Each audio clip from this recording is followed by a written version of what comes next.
¿Qué tan importante te sientes en la empresa en la que trabajas? ¿Realmente estás motivado y comprometido con tu organización? ¿Te has puesto a pensar cómo te perciben tus colaboradores? El día de hoy nos acompaña en esta entrevista José Reviña, CEO de Dale Carney Perú. Bienvenidos.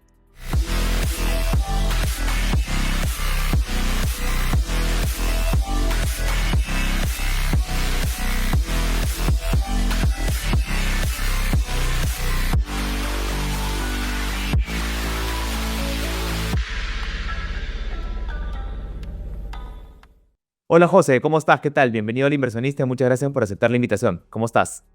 Muy bien, César. Muchísimas gracias por la invitación. Al contrario, honrado de estar aquí.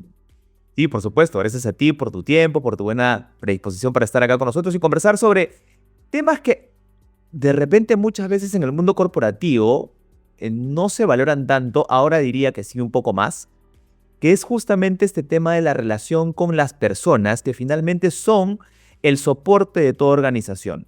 Tú tienes mucha experiencia además en el mundo corporativo, has sido CEO de IBM, de Lenovo, y vienes desde este mundo corporativo que además muchas veces es muy competitivo, que hay veces solamente piensa y se mueve a través de ratios, de indicadores, de gestión, de marketing, comerciales, financieros, y que dejamos de lado un poco a la persona. Hoy en día creo yo que las cosas van cambiando un poco, se toma más conciencia de, de la felicidad de un trabajador para que sea más productivo, aunque son teorías que datan de hace muchísimos años, pero que eran teorías. Hoy en la práctica me parece que el mundo corporativo está entendiendo un poco más esto.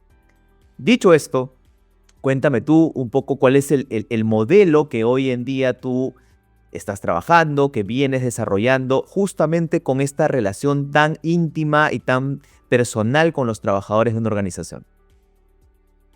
A ver, primero te cuento un poquito reflexionando sobre lo que comentabas, ¿no? Yo siempre voy a pensar que las personas son lo más importante, ¿no? Para empezar. Y eso tiene una razón de ser, incluso para los negocios, ¿no?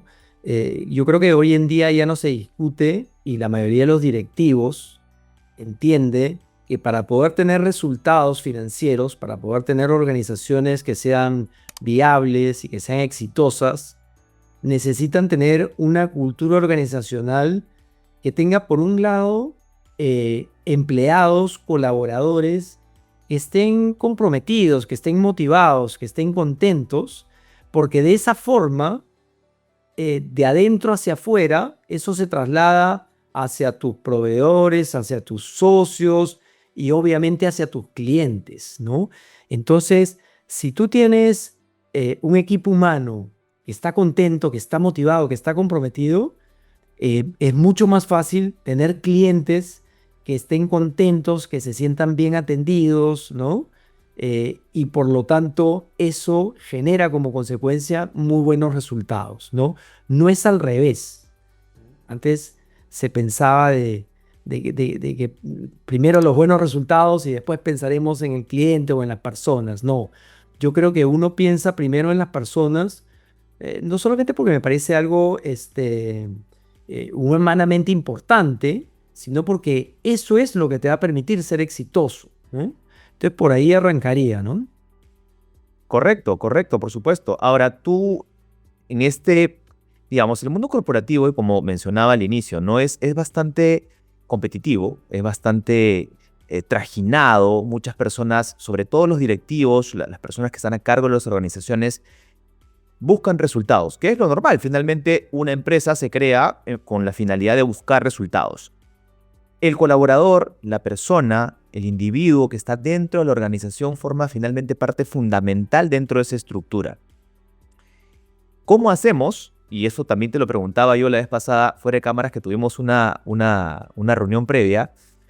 ¿Cómo hacemos para que el directivo, el CEO, las personas que están a cargo de la organización entiendan este concepto de tratar de hacer felices a las personas y no quede en este hecho tan romántico y que no quede en un tema tan vacío? ¿Cómo respaldamos este modelo con indicadores que realmente puedan decir a la persona que toma las decisiones, ok, sí, listo, tenemos que tener colaboradores felices dentro de la organización y eso nos va a dar el resultado? ¿Bajo qué ciencia nos respaldamos con este concepto? Bueno, hay ya innumerables estudios que te demuestran que las organizaciones que tienen personas motivadas, personas comprometidas, generan mejores resultados que las que no los tienen, ¿no? Pero además, yo soy una persona de números, ¿no? Entonces, siempre hay que entender qué números hay detrás de esto. Por ejemplo, te voy a dar algunos ejemplos. Hay empresas que tienen alta rotación, producto de que no son lo suficientemente atractivas para las personas. Y puede ser porque la compensación, puede ser porque los jefes no tratan bien a la gente, puede ser porque en general las personas no se sienten tan contentas, ¿no? Se dice que de cada 10 personas, 7 que se van porque su jefe no se sienten contentas con el jefe, por decir algo, ¿no? O sea, hay problemas de liderazgo. Al final, todos estos problemas de liderazgo, los problemas que pueda tener la gente, tienen que ver con problemas de cultura organizacional. Entonces, ¿cuánto te cuesta contratar a la persona? ¿Cuánto te cuesta todo ese proceso de selección, ese proceso de onboarding? Y no estamos hablando del salario, lo que se le puede pagar a un headhunter, sino el tiempo que tu organización le dedica a eso. ¿Cuánto te cuesta el tiempo en que esa persona se convierte en productiva? Porque una persona no entra a una posición y produce al 100% al comienzo. Probablemente vaya llegando a ese 100% en el transcurso de los meses o incluso de años, dependiendo de la posición. Entonces, cuando tú analizas, o sea, si tú te pones a hacer números y analizas cuánto te cuesta eso, ¿no? Cuánto te cuesta desarrollar otras personas versus tener de repente buenos líderes, tener líderes que estén capacitados, tener una organización que motive a que la gente esté ahí, que las personas quieran estar en tu empresa, quieran venir a tu empresa, no solamente que no se quieran ir, sino que quieran venir. Entonces, la compensación no pasa a ser el elemento más importante, nuevamente hablando de números. Y eso cambia todo el juego, ¿no? Entonces, si tú comienzas a analizar con números cuál es el impacto de tener una organización motivada o de no tenerla, te vas a dar cuenta que el tener una cultura organizacional efectiva, el tener compensaciones razonables, el preocuparte por tu gente, te termina beneficiando a ti más como negocio que lo que te cuesta generar esos beneficios. Y lo contrario, el no tenerla hace que probablemente estés perdiendo un montón de dinero solamente que no lo ves. Porque muchas veces en las empresas vemos los KPIs más relevantes, vemos el ingreso, vemos, no sé, el beneficio, la utilidad, y estamos pensando siempre, oye, ¿esto me ayuda a incrementar ingresos o me ayuda a bajar costos? Y si no, entonces, y no te das cuenta del valor que tiene el tener personas motivadas, o lo mismo con clientes, o el valor que tiene tener un cliente que se quiere quedar contigo. O sea, te cuesta mucho más traer nuevos clientes que mantener a un cliente contento, ¿no? Y todos esos números ya existen, ¿no? Y yo creo que es simplemente que los directivos tomen conciencia de que esto no se trata de benevolencia, sino que son negocios, y qué bonito que los negocios estén alineados con tener gente motivada, gente contenta en tu equipo, ¿no? Así es, así es. Pero ahora partimos de este concepto, de este ecosistema, con una palabra que a mí me parece clave, que es el compromiso. ¿Cómo el líder de una organización logra tener ese grado de influencia ante su colaborador para generar ese compromiso, al margen de lo que tú ya vienes diciendo, al margen del salario, al margen de la retribución económica? Porque, a ver, veamos. Hoy, por ejemplo, estamos grabando esta entrevista el viernes. Hoy, por ejemplo, juega Perú con Colombia. Vamos a trasladar esto al fútbol. Los jugadores de una selección de fútbol, más que por el rédito económico, en teoría deberían ir por representar a su país y por tener esas ganas de querer representar a su país, y generan un compromiso, una identidad con, en este caso, en una selección de fútbol. Trasladándolo esto a una organización, a una empresa, el colaborador se debería sentir comprometido, hincha de su organización. Pero si no cumplimos con las condiciones básicas de un trabajador, que es por lo menos cumplir con un buen salario, con un buen espacio laboral, con un clima laboral adecuado, si no cumplimos con eso tan básico, ¿cómo hace el líder para llegar a ese momento de, ok, yo te motivo, tú te comprometes conmigo y te comprometes con mi gestión? Das la vida, hipotéticamente, ¿no? Por la gestión que voy liderando. ¿Cómo llegamos a ese momento? Mira, nuevamente hablemos de números, ¿ya? Yo siempre me preguntaba cuál era la diferencia entre una persona comprometida en promedio versus una persona que estuviera flotando en una organización. Entonces yo decía, ¿cuánto más productivo será? ¿No? ¿Cuánto más efectivo? ¿Será 30, 40, 50%? Una vez viendo un estudio, que creo que lo había hecho Harvard, decía que podía llegar a ser 4 veces. 4 veces la productividad que generaba alguien altamente motivado y comprometido versus alguien que simplemente estaba ahí porque tenía que estar, pero sin mayor motivación. Entonces la diferencia es abismal.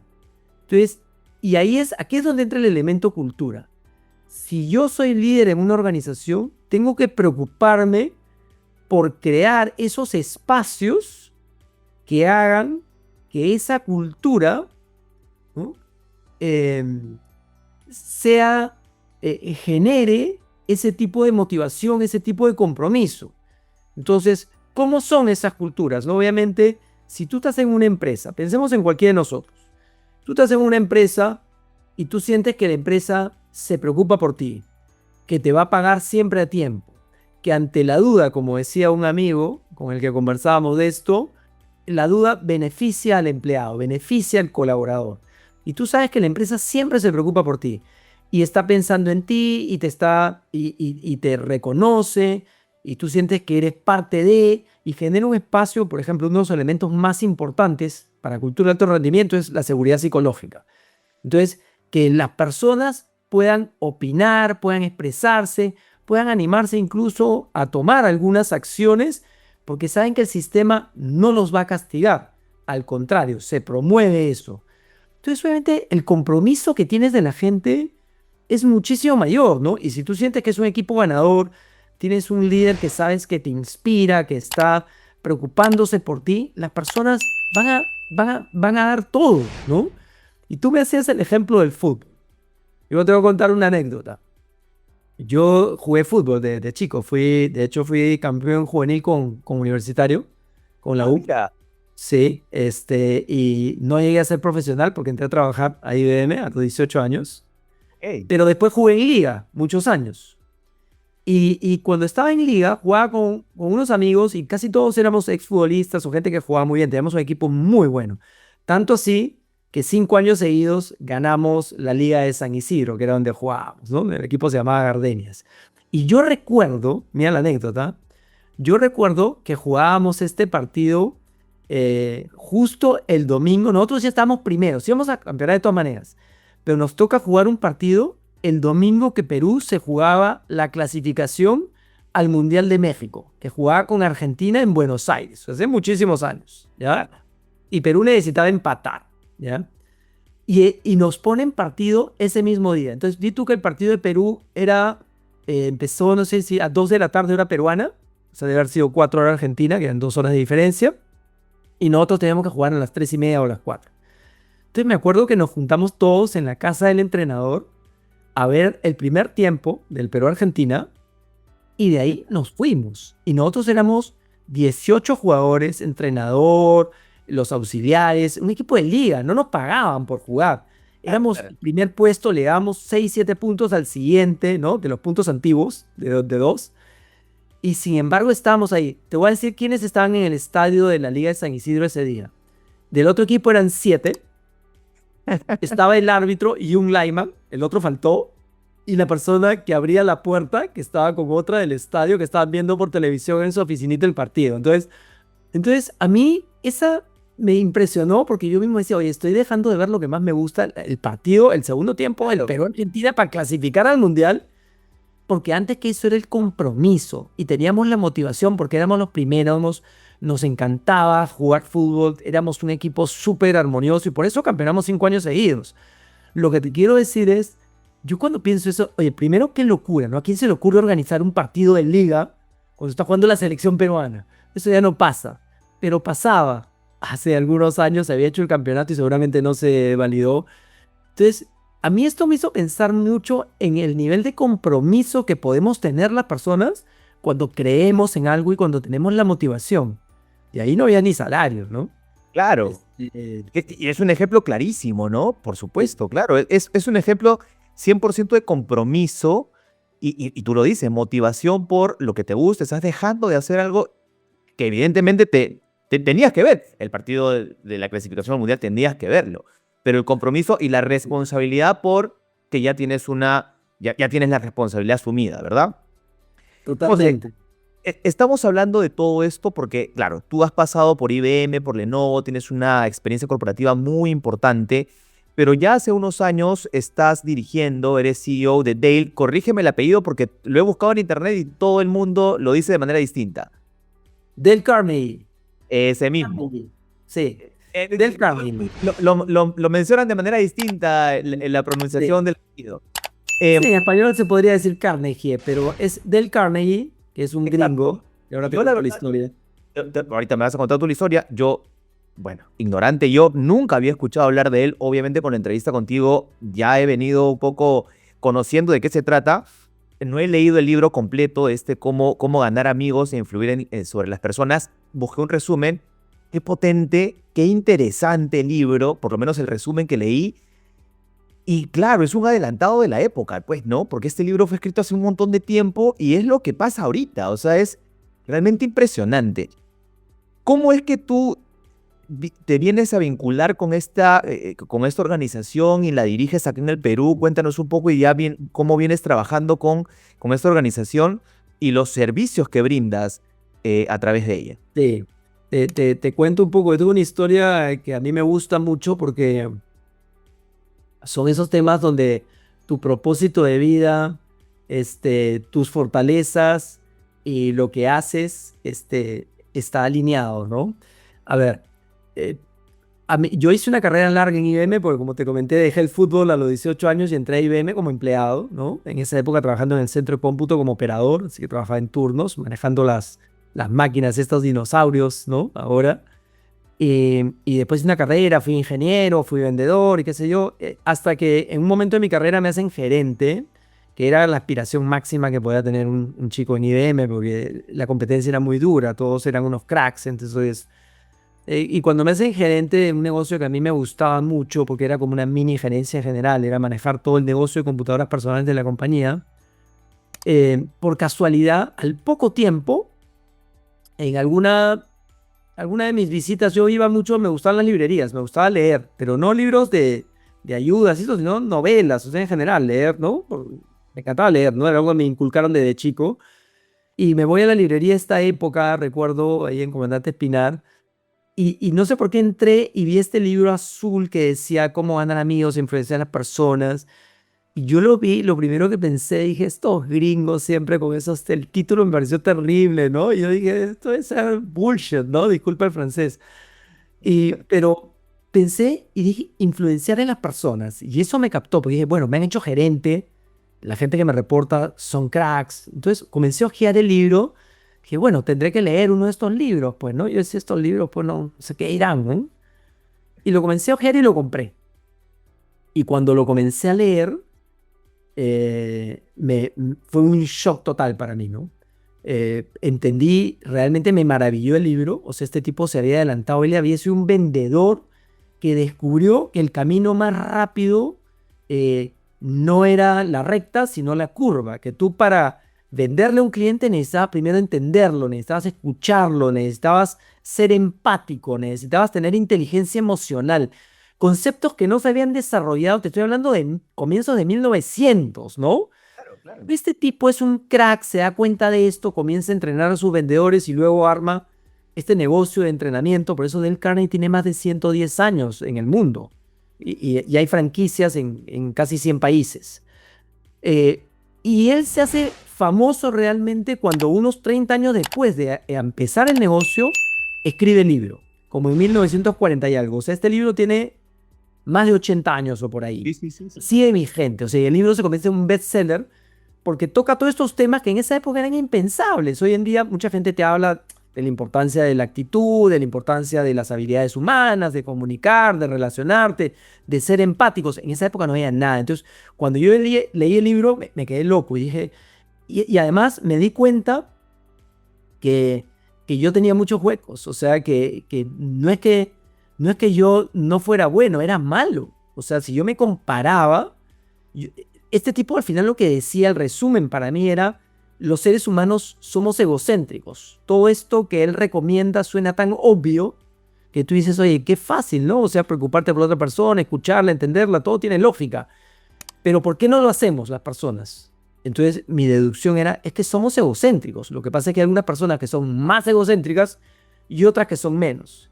Y lamentablemente en mi caso, quizás por genética, yo era más egocéntrica que la mayoría. O sea, yo realmente dije, tengo un problema y yo quiero ser mejor persona, quiero ser mejor profesional, quiero poder ser un buen líder. Entonces me obsesioné y dije, tengo que leer este libro y transformarme a mí mismo. O sea, tengo que mejorar. O sea, porque una cosa es hacerlo con un cliente cuando tú tienes ¿me entiendes? Un interés. Ahí yo era bueno, ¿me entiendes? Cuando tenía un cliente, pero cuando yo analizaba esto y cómo era mi relación con el resto del mundo, donde no iba a ganar nada, dice, yo no soy empático. Yo no tengo esta inteligencia emocional. Entonces, lo primero que me propuse fue cambiarla. En donde el libro me sirvió mucho fue en cuanto a gestionar el equipo, porque ahí sí tuve la habilidad de entender la potencia de los principios de Carnegie y que sean el centro de la cultura organizacional con las personas que yo trabajaba. Y nuevamente hacerlo de adentro para afuera. Primero entre nosotros y luego con las otras áreas, con nuestros distribuidores, con los proveedores. Obviamente con los clientes es fácil, pero era entender que la empatía es todo, que relacionarnos con las personas es importante, que ser buenas personas es importante, que comunicarnos bien es importante. Entonces, a mí Carnegie me cambió la vida y me cambió la vida como persona y me cambió la vida como líder. Entonces, a partir de ahí, toda mi carrera, yo he, digamos, hablado de estos temas y he regalado estos libros a los directores o gerentes que me reportaban en los diferentes países, en diferentes posiciones que he tenido, porque creo en eso y lo he hecho con mis hijos y lo he hecho con todas las personas que conozco. Entonces, cuando hace 2 años, ya yo habiéndome retirado del mundo corporativo, se me presenta la oportunidad de traer la franquicia del Carnegie, además por primera vez al Perú. Imagínate, pues César, o sea,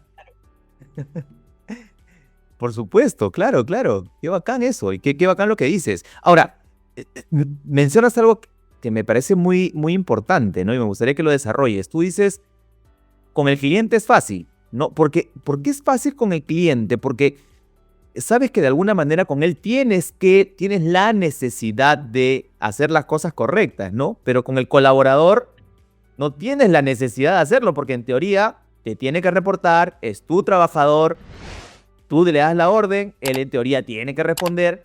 Con el cliente resulta ser un poco más fácil porque pues ahí un poco finges el tema y llegas, ¿no?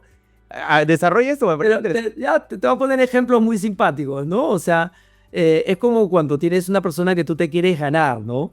Y vamos a poner el caso simple, ¿no? Tú quieres enamorar a alguien, ¿no? Seas hombre o mujer, tú vas a hacer todos los esfuerzos por caerle bien, por parecer más simpático, desde la vestimenta hasta el trato que tienes con la persona, eres un galán o la chica pues es súper, ¿no?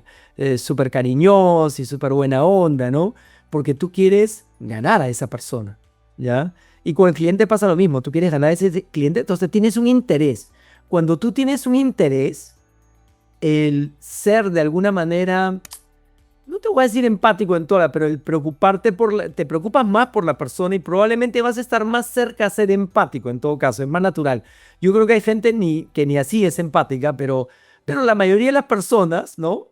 Con cierta habilidad, tú si quieres enamorar a alguien, pues te vas a preocupar, ¿no? Por la persona en todo sentido.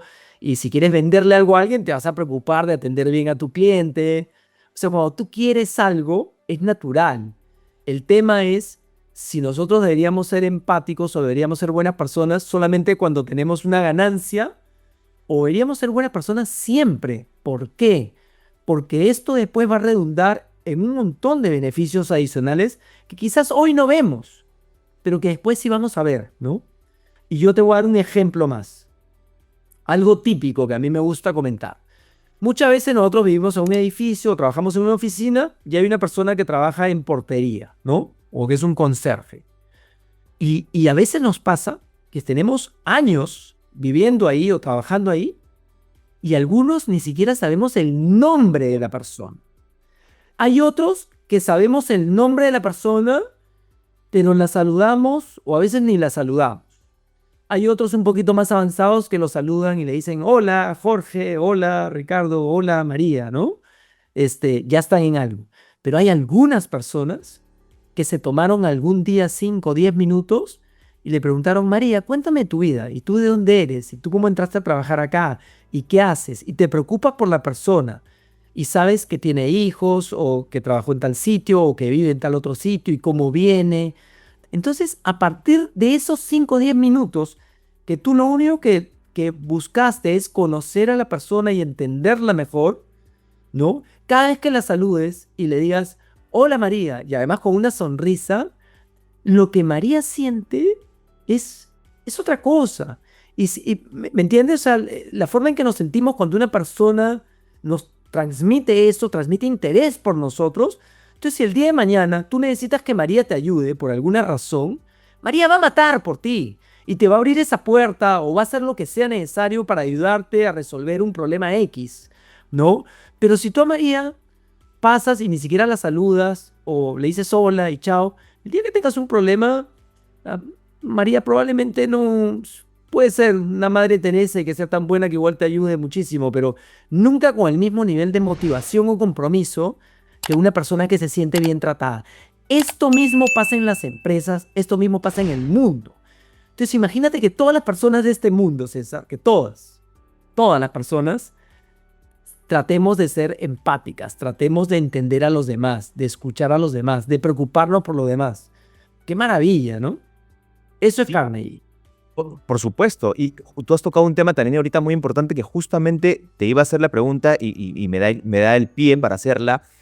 A ver, en la sociedad en general, no solamente el Perú, hablamos de Latinoamérica, el mundo en general, pero hoy hablamos del Perú porque estamos viviendo una situación muy complicada respecto a la inseguridad ciudadana y tal vez nosotros como ciudadanos estamos más predispuestos siempre a responder de alguna manera a la defensiva. Desde cuando manejamos, a ti que te encanta el fútbol, a mí me encanta el fútbol, te cuento, yo soy árbitro de fútbol, así que... ¡Anda! Soy árbitro de fútbol, ahora vamos a conversar de eso si quieres. Y lo veo, o sea, veo una reacción que no la veía hace un montón de tiempo de algunos jugadores de fútbol, por ejemplo, y tú lo ves en Copa Perú, por ejemplo, ¿no? O sea, que agreden a los árbitros, se agreden entre ellos. Hay mucha intolerancia en nuestra sociedad. Pasa cuando manejamos, pasa cuando hacemos deporte, pasa en la política, pasa en la sociedad, está pasando algo que probablemente no hemos vivido. Yo tengo conversaciones con muchos empresarios y hablamos temas de seguridad ciudadana también. Y ellos mencionan, ¿no? Esto es algo que nunca hemos vivido. Estamos viviendo en un momento muy complejo en nuestro país. ¿Cómo trasladamos esto de que de repente en la familia, como tú, con tus hijos, con tu familia lo haces, lo trasladas a la empresa? ¿Cómo lo trasladamos masivamente a la población, al ciudadano, a través de las municipalidades, a través de los gobiernos? ¿Cómo trasladamos todo este ecosistema que nos puede ayudar a cambiar primero nosotros, ¿no? Nuestra forma de comportarnos en la sociedad? Bueno, tú has tocado un punto medular, que fue lo primero que yo pensé. Cuando yo leí este libro, tenía poco más de 30 años, me habían hecho gerente, y mi primera reacción, la primera vez que lo leí, porque lo leí decenas de veces y lo subrayaba, etcétera, ¿no? Y de hecho el libro me hizo llorar en un momento, porque yo ya tenía una hija, mi hija mayor tenía 2, 3 años, y claro, yo trabajaba muchísimo y llegaba tarde a la casa y normalmente mi papel ahí, y un poco también esto viene pues de cómo te han educado, yo era estricto, entonces me la pasaba corrigiéndola y tratando pues de meter disciplina y qué sé yo. Y claro, era lo contrario a la forma en que uno debería tratar a las personas, incluyendo a los niños. Entonces a mí me chocó mucho y hay una parte del libro de Carnegie donde hay una carta de un padre a un hijo y cuando lo leí me quebré, me puse a llorar, así te lo digo. Entonces a mí el libro me impactó mucho y lo primero que pensé es, ¿por qué no me enseñaron esto cuando era niño? O sea, esto es más importante que todo lo que yo aprendí en el colegio. Y dije, bueno, ya, en el colegio no, ¿por qué no me lo enseñaron en la universidad? O sea, ¿por qué no me lo han enseñado? Dije, o sea, ¿por qué vengo a enterarme de este libro de casualidad, ¿me entiendes? A los 30 y pico de años. Entonces yo dije, wow, o sea, esto no puede ser así. Entonces yo a mis hijos, por ejemplo, les regalé el libro cuando cumplían 14, 15 años, les daba el libro y decía, tienes, o sea, por favor, léelo. Entiende esto, porque así no te transformes, tener conciencia y es bastante. Y lo que tú has dicho es muy potente. Nosotros, por ejemplo, en Carnegie ya estamos haciendo programas para niños. Ya hemos hecho 8 programas para niños, algunos más chicos, otros adolescentes, otros jóvenes, porque más allá de la parte de negocio, porque yo estoy más enfocado en vender empresas, que es donde realmente está orientado los servicios que hacemos, los programas, nos gusta tanto a mis socias y a mí el poder impactar en los niños. Y tú ves cómo los niños entran con una desidia, con el celular en la mano, y cómo después el programa los transforma en ese momento y se dan cuenta de cosas que, aunque de repente se las han dicho en casa, nunca en una forma estructurada, y la potencia que tiene esto. Entonces tú me preguntas a mí, mi sueño en Carnegie es poder cambiar la educación de este país. O sea, a mí me encantaría que estos programas y encontrar la forma, ya no como negocio, sino como responsabilidad social, de poder algún día, cuando estemos un poco más afianzados, colaborar y poder, por ejemplo, empezar con los profesores, ¿no? A mí me ha tocado ir, cuando era vicepresidente en Telefónica alguna vez, a uno de estos colegios en uno de los conos y hablar con niños de 10, 11 años y hablar con ellos, escucharlos y contarles y tratar de ilusionarlos que ellos pueden lograr lo que quieran. Y claro, o sea, más allá del tema de los niños, tú dices, oye, esto arranca con los profesores. Entonces imagínate que pudiéramos estos conceptos, estos principios, más allá de que los puedan tener los padres, que los puedan tener los profesores y que de esta forma se los puedan pasar a los niños, aunque sea una partecita. Lo perfecto es enemigo de lo bueno, pero que los principales principios los tengan los niños y que sepan y que eso es parte importante para ser una mejor persona en esta sociedad. Entonces yo sueño con eso, sueño en que esto pueda llegar a los profesores, que pueda llegar a los colegios del Estado, a cuanto rincón haya, porque esa es la única forma, ¿no? A través de la educación en que podemos cambiar un país. Y tú dices, aprender a leer es importantísimo, porque si no saben leer no pueden aprender nada. Las matemáticas son importantísimas, porque si no saben sumar o restar, pues van a andar perdidos por el mundo. Pero la parte humana, la parte de que un chico pueda confiar en sí mismo, de que un chico sepa cómo acercarse a las demás personas, sepa cómo tratarlos, sepa que esta es la forma natural en que ellos van a poder ser más exitosos, si ellos se preocupan por los demás. Me parece tan potente, César. Sí, claro, por supuesto.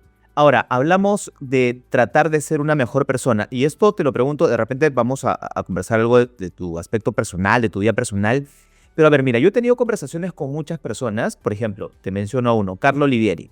Conversé con Carla, no sé si la conoces, Carla Olivieri Es una crack, la tengo ahí, sí, sé súper crack.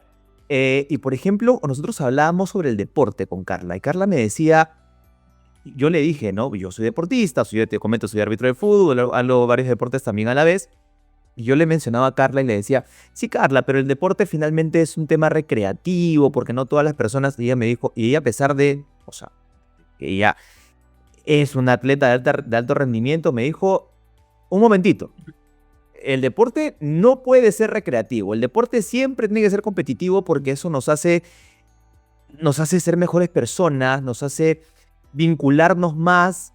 Y yo voy un poco con esto porque, a ver, este concepto de tratar de ser buenas personas, yo lo veo en mucha gente que, por ejemplo, tiene este estilo de vida, ¿no? El estilo de vida de hacer deporte, de tratar de comer lo más saludable posible.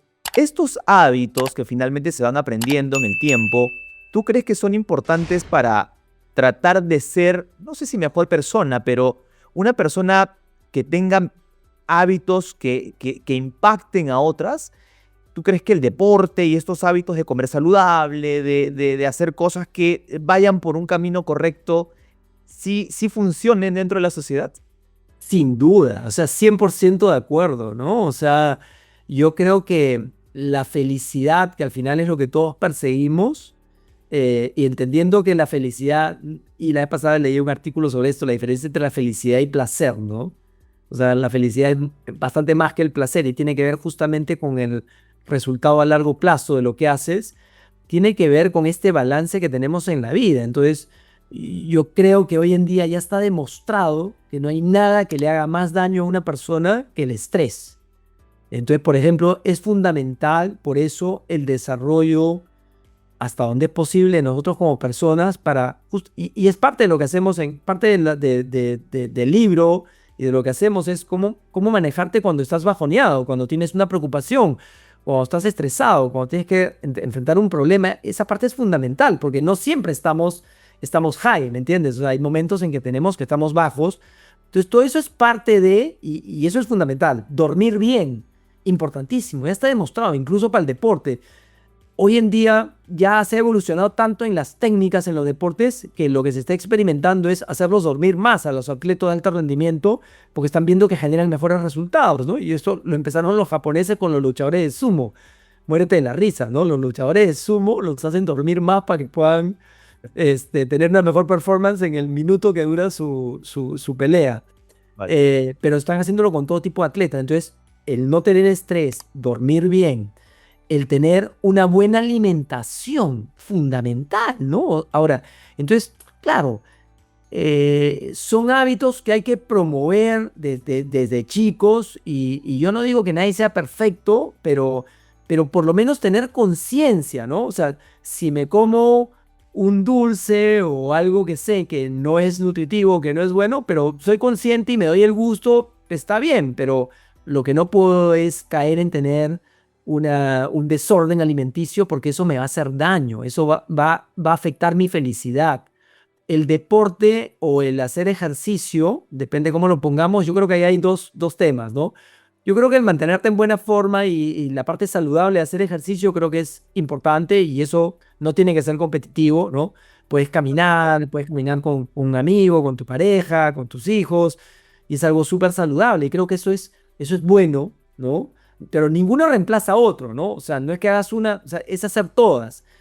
El deporte a mí me fascina y el deporte competitivo me apasiona, entonces me encanta porque yo creo que es una forma de tratar de evolucionar, de ser mejor. O sea, yo siempre digo que al final en la vida, más allá de ser feliz, uno tiene que tratar de ser la mejor persona posible y ser esa mejor persona tiene que ver con ser mejor en todo sentido, ser, no sé, mejor profesor, mejor deportista, mejor líder, mejor entrevistador, ¿me entiendes? Mejor entrevistado. Entonces yo creo que uno tiene que seguir ilusionándose con ser mejor. Para mí esa palabra ilusión es muy potente. Mientras uno tenga la ilusión de ser mejor y uno cuando entra a una cancha o entra a competir tiene la ilusión de ganar. Entonces eso es lo que nos mantiene vivos y hace que tú quieras seguir, ¿no? Entonces por ahí creo que finalmente para redondear, creo que todas las cosas que tú has comentado, o sea, que la vida es un balance y si para nosotros es importante la vida espiritual o es importante pintar o es importante cantar, es algo que cada uno encontrará cuáles son esas 4, 5, 6 cosas, ¿no? Tu familia, tu pareja, tus hijos, no sé, tu mascota, lo que fuera. Claro, claro. A ver, nosotros por ahí que, como en el caso de Carla u otros referentes, cracks corporativos, que uno los ve de repente en redes sociales o en la tele y dice, wow, mira, este es gerente general de tal lugar, CEO de tal lugar. Finalmente terminan siendo personas como cualquiera de nosotros y cuando tú conversas con ellos, sí te das cuenta pues que son personas como cualquier otra y que tienen ilusión, tienen pasiones, tienen deportes. Conozco CEOs de empresas muy grandes, por ejemplo, que hacen yoga o que Sí. su motivación es esperar el sábado porque van a un karaoke y ese karaoke se sienten cantantes y van y lo hacen lo mejor posible. O sea, tienen actividades que uno, claro, los ve en el mundo corporativo y dice, wow, ese es un crack, mira cómo dirige tal empresa, pero también hacen deporte, también salen con su familia, también tienen mascotas, o sea, tienen una vida paralela. Dime, dale. Sí, no, es que traes un punto que es súper importante y tiene que ver con todo esto, ¿ya?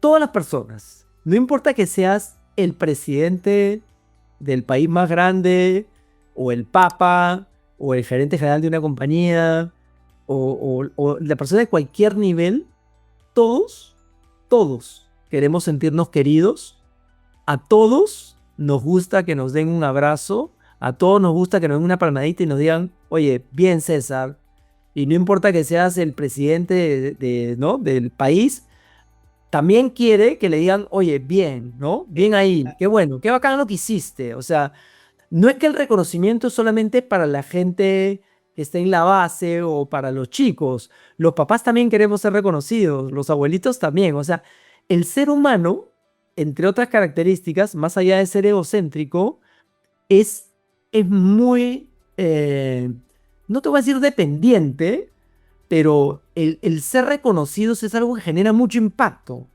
Entonces, oye, ¿cuánto cuesta reconocer a otra persona? ¿Cuánto nos cuesta reconocer a otra persona? Es gratis prácticamente, ¿me entiendes? Y lo hacemos mucho menos de lo que deberíamos hacer. Y esto en las empresas, en nuestros equipos, incluso en nuestras familias. Entonces, qué importante eso que dices, porque al final, más allá del cargo que uno tiene, o de la posición que tiene, o el dinero que tengas, al final lo que realmente nos toca es cuando alguien nos dice gracias, cuando alguien nos transmite cariño, o cuando alguien nos dice, pucha, qué bacán, qué bueno lo que estás haciendo, ¿no? Por supuesto. José, ya para ir cerrando la entrevista, de hecho hay muchas personas como yo que te decía, nunca tuve la oportunidad comprometo contigo que voy a primero a encontrar el libro y a leerlo. Tengo una hija adolescente, 14 años, que hace muy poco le regalé un libro que ella quería, pero le voy a regalar este libro de todas maneras. Pero habrá mucha gente que pues no ha tenido la oportunidad de leerlo. Y este autor no solamente tiene ese libro, tiene otros libros más que he visto que maneja, pero entiendo que la filosofía que tú tienes en esta empresa, en esta corporación, pues se radica también en este libro. Pero ¿cuáles serían las ideas como que más importantes como para motivar a una persona que no lo ha leído y sienta lo mismo que tú? Oye, esto en este momento de mi vida que estoy atravesando me puede cambiar la vida. Un libro de repente tan sencillo y con tantos años de publicado, hoy me puede cambiar la vida. Sí, bueno, en realidad nosotros no vendemos los libros, lo que hacemos son programas, ¿no? Claro. Programa de transformación. Y lo que buscamos justamente es que las personas puedan transformarse. Personas, te hablo, personas profesionales, líderes. Entonces nosotros trabajamos en estas habilidades humanas para ser más empáticos, relacionarnos mejor, tener más autoconfianza, ser mejores líderes. Tenemos programas de liderazgo, tenemos programas de comunicación, de cómo presentar mejor. Pero finalmente todos estos programas tienen que ver, y esa es la ventaja, digamos, quizás de los programas sobre el libro, porque el libro tú tienes que ser mucho más disciplinado, leerlo y aplicarlo. En el programa te ayudan a que tú puedas practicar esto y a generar conciencia y que después puedas lograr una pequeña transformación. Si tú vas a un programa, ¿no? Nosotros no capacitamos, nosotros de alguna manera es mucho de coaching, es mucho de que la persona quiera hacerlo. Porque si tú no generas un cambio, o sea, bacán, chévere, fue bonito el programa o el curso, pero lo importante es que tú te lleves un cambio. Entonces, dependiendo del programa, hay diferentes principios y los principios están relacionados no solo con este libro, con todos los libros que escribe Carnegie, pero que tienen que ver, finalmente, yo te diría, una palabra clave de todo lo que hacemos es empatía, ¿no? Ya sea para relacionarte o para cuando haces presentaciones o cuando eres líder, lo que se promueve, esas mejores prácticas que tratamos de hacerlas a través de dinámicas y que tú las puedas aprender para que tú después te las puedas llevar y tú como persona lo hagas diferente, ¿no? Y por ejemplo, lo que te decía, ¿no? Que a partir de ahora saludes al portero y te intereses por él o por un pariente o por quien quieras. Todo eso, la idea es que genere una transformación en ti y mínimo tengas la conciencia de que eso es algo importante. Pero la única forma que esto tenga sentido, ¿no? Va por ahí. Entonces, la gran palabra, el centro de todo, es inteligencia emocional, es empatía. Y alrededor de ahí se construyen programas que son muy dinámicos, que son muy participativos, que están enfocados en cada participante, porque no es el grupo, sino porque lo que tú necesitas probablemente es diferente a lo que necesito yo o diferente a lo que necesita mi tía o mi hijo. Y lo mismo pasa en las empresas. Las personas pueden estar en un mismo grupo, pero sus necesidades son diferentes. Entonces, los trainers, la metodología que usamos, está enfocada en tratar de que cada persona se desarrolle y pueda llegar justamente a tener estos mejores hábitos, estas mejores prácticas, pero porque quiere hacerlo. Eso es lo otro, ¿no? O sea, tú no puedes generar un cambio si tú no te comprometes con eso, ¿no? O sea, no basta con querer, o sea, tú tienes que identificarte y decir, ok, esta es la identidad que quiero tener, esta es la persona que quiero ser, este es el propósito que tengo en la vida para poder sostener una transformación positiva y generar un resultado diferente, ¿no? Perfecto, José. Con esto ya cerramos y te cuento que, a ver, tenemos una secuencia final que llega gracias a Lúdica. Te cuento que Lúdica es la primera escuela de negocios y educación financiera del Perú dirigida a niños y adolescentes en etapa escolar. Esta es una empresa que es de nosotros y tenemos tal vez un mismo propósito contigo. En realidad nosotros buscamos impactar también en los jóvenes, en los niños, en los adolescentes a través de habilidades financieras, de emprendimiento y algunas habilidades blandas también que nosotros también brindamos estas capacitaciones en diferentes colegios. Estamos tratando de ingresar también al Ministerio de Educación, a los diferentes gobiernos regionales para ver si podemos implementar este proyecto. Y bueno, es uno de los auspiciadores de este programa. Y tenemos una secuencia final que se llama Pimponeando con Lúdica. Yo te voy a decir algunas palabras de las que hemos conversado en realidad y tú me dices lo primero que se te viene a la cabeza y si quieres desarrollar un poquito sobre ellas, no hay problema. ¿Listo? Son 5 o 6. Listo. Oye, me encanta lo que hacen, no sabía, pero creo que es, nuevamente, no, o sea, qué importante que las personas tengan un mínimo entendimiento financiero y qué importante que los niños lo tengan, ¿no? Sí, y nosotros hemos identificado, y ya te cuento esto, hemos identificado, te cuento el proyecto. El proyecto nació de la maestría en finanzas en la que yo estuve y con mis 2 socias dijimos, éramos del mismo grupo y dijimos, hagamos algo respecto a finanzas. Y lo primero que se nos ocurrió fue, ok, bueno, hagamos una consultora financiera y brindemos servicio a empresas, ¿no? Perfecto, listo. Pero después los 3 creo que teníamos ese bichito de, oye, pero hay cuántas consultoras de finanzas para empresas. Vayamos a un segmento que realmente nosotros busquemos un impacto y un cambio y demos un aporte al Perú con esto que queremos. Y diseñamos un programa dirigido a niños y adolescentes en etapa escolar y nuestra intención es poder llegar a todo el Perú, y eso estamos en ese proceso estamos, con conocimiento financiero. Que finalmente de repente un niño en ese momento no lo entienda tan bien, pero ya llega con ese conocimiento básico a la vida adulta, cuando empiece a tener una tarjeta de crédito, cuando empiece a generar una cuenta de ahorros, a que no cometa tantos errores como probablemente lo cometimos nosotros porque no teníamos información financiera en el colegio. Entonces eso nos parece algo interesantísimo para que ellos puedan tenerlo como una herramienta de vida, ¿no? Súper, qué bueno. Y en las pymes también hay mucha necesidad. Es un mercado al que siempre a mí me gustó mucho. Todavía yo en algunas participo como asesor o director independiente en empresas y tú te das cuenta de la importancia del entendimiento y el conocimiento financiero, ¿no? Porque muchas empresas se quedan por eso. Así es, así es. Buenas. Listo. Vamos con las 5 palabritas para ir cerrando la entrevista. Listo. La primera, cultura organizacional. Para mí es todo. Compromiso. Querer hacer algo. Motivación. Que te guste eso que quieres hacer. Empatía. Preocuparte por las demás personas. Y finalmente, deporte. Mi pasión. Excelente, José. Muchísimas gracias. Ya con esto cerramos la entrevista, José. Ha sido una conversación muy bonita, muy amena y yo creo que todo esto que hemos conversado va a impactar en las personas que nos vean. Ha sido una conversación muy interesante. Hoy no hemos hablado netamente de negocios, de finanzas, de inversiones, pero creo que esto es un tema muy importante que las personas que nos vean, yo creo que se van a llevar un gran aprendizaje de lo que hemos conversado el día de hoy. José, muchísimas gracias por tu tiempo. Muchas gracias a ti, César. Me encantó la entrevista. Gracias. Listo, hasta la próxima. Nos vemos. Chao, cuídate. Estuvo con nosotros el día de hoy José Revilla. CEO de Dale Carnegie Perú. No te olvides de compartir este contenido, darle like a la entrevista y suscribirte a nuestro canal de YouTube. Hasta la próxima.